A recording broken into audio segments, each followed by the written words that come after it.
Bienvenue à tous dans cette nouvelle vidéo de TradeDev System.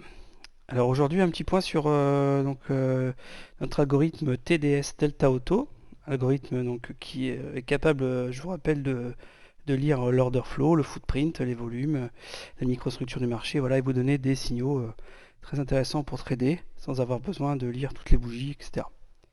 Donc cet indicateur a déjà montré ses capacités. Mais nous sommes toujours en mode recherche avec l'équipe bêta test pour trouver d'autres stratégies qui pourraient être très intéressantes voilà, en semi-automatique, voire pourquoi pas à terme en automatique complet. Aujourd'hui, fabriquer un robot 100% automatique, faut pas se cacher, c'est très très compliqué. En tout cas, c'est pas avec des simples moyens mobiles. Bon, on va réussir à faire un robot 100% automatique puisque nous luttons en face avec des intervenants qui sont équipés de connexions très très rapides et d'algorithmes très élaborés.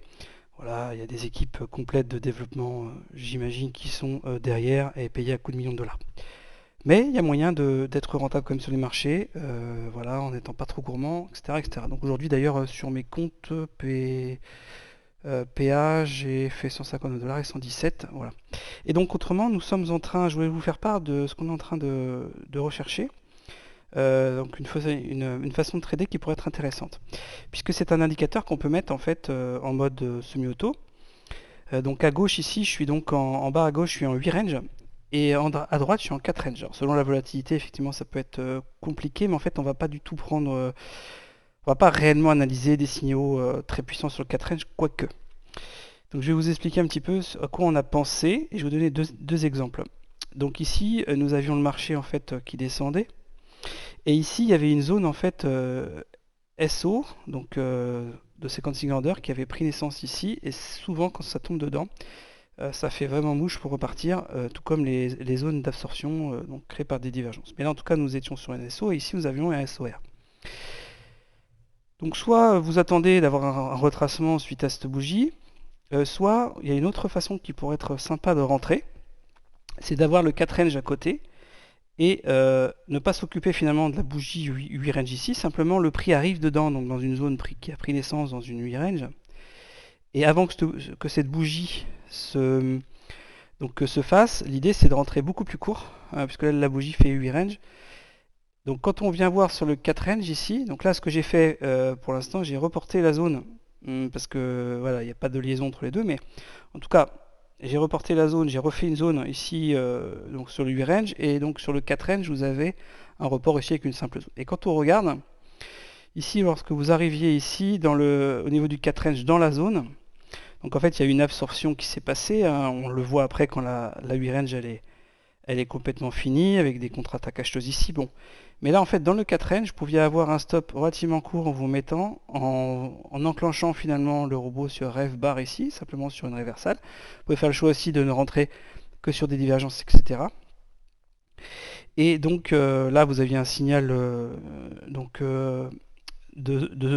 zone de valeur très très basse, donc le VZ, un nouveau signal en expérimentation en ce moment. Et en fait, le trade est parti. Voilà.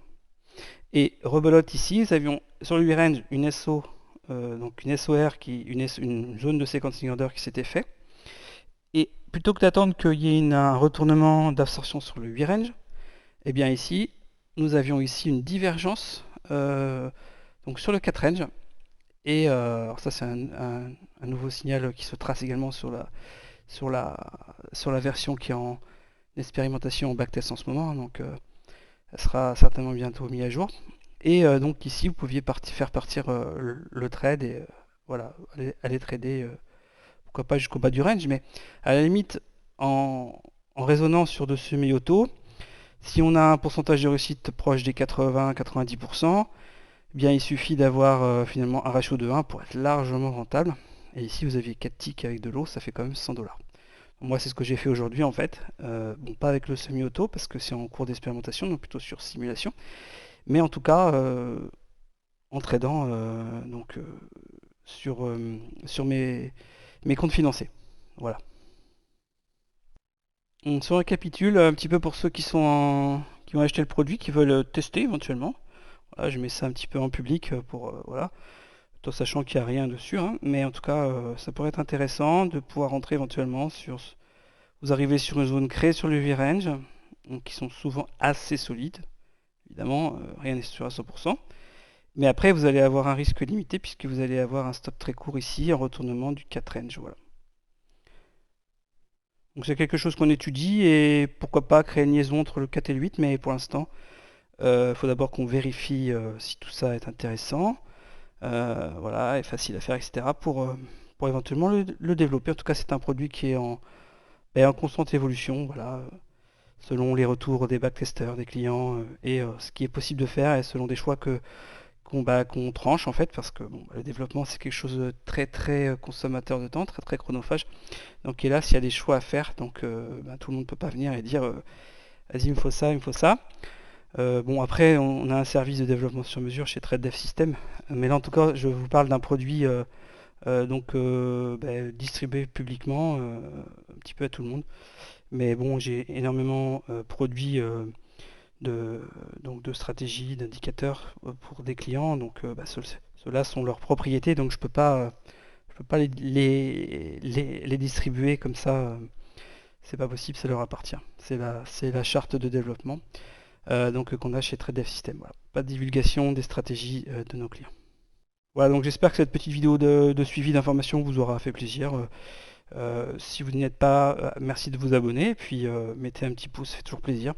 Et je vous dis à bientôt pour de nouvelles vidéos. Au revoir.